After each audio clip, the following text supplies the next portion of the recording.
지난 한 주는 독도에 관한 문제로 여전히 뜨거웠던 한 주였습니다. 독도 영유권 문제 정말 끊이지가 않는데요. 큰일이 아닐 수가 없습니다. 그럼 지난 한 주에는 동북아 역사재단에서 어떠한 일이 있었는지 함께 만나보시죠. 지난 9월 2일 제4기 직장인을 위한 역사 아카데미 개강식이 있었습니다. 우리 역사에 대한 인식의 폭을 넓히기 위해 마련된 이번 역사 아카데미는 동북아 역사재단과 서울역사박물관의 공동 주최로 이루어졌는데요. 이날 직장인과 대학생 등 200여 명이 참석해 뜨거운 열기를 느낄 수 있었습니다. 직장인을 위한 역사 아카데미는 고구려사에 관한 문제, 독도 문제를 비롯해 동아시아 역사의 전반적인 문제에 대한 강의가 마련돼 있다고 하는데요. 총 8주 동안 이루어질 예정입니다.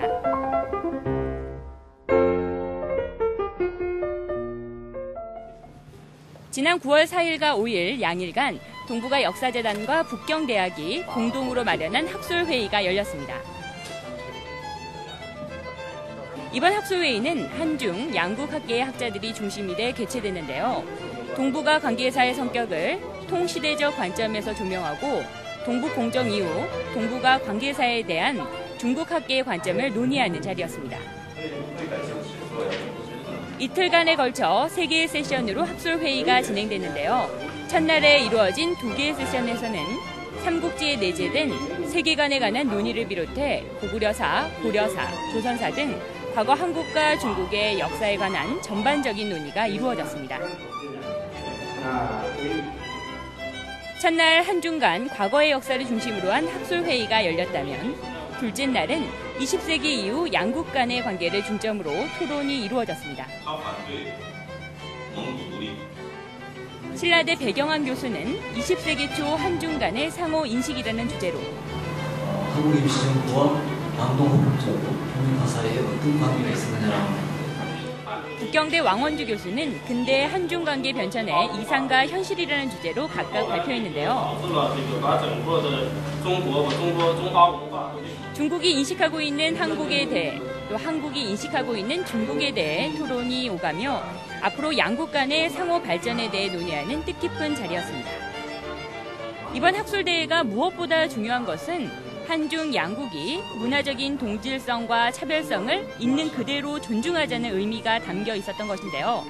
역사 문제 또한 사실을 그대로 인정하고 상대방의 역사를 존중하는 객관적인 입장에서 학문적 연구가 이루어져야 한다는 역사적 의미를 가졌던 중요한 자리가 된 게 아닌가 싶습니다.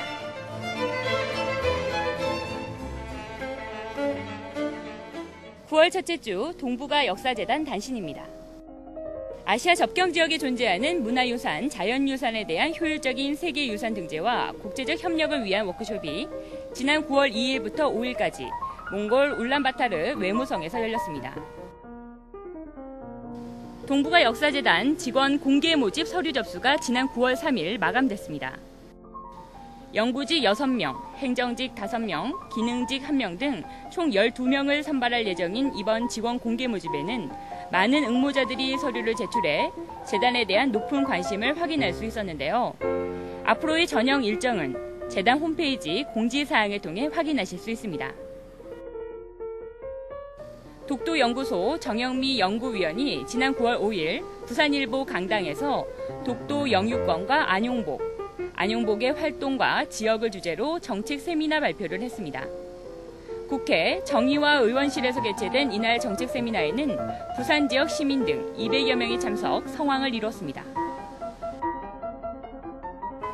독도연구소 홍성근 연구위원이 지난 9월 6일 인천 신송고등학교에서 특강을 가졌습니다. 신송고 전교생과 선생님들을 대상으로 한 이번 특강에서 홍 연구위원은 독도 영유권과 독도 교육을 주제로 강연을 펼쳤습니다.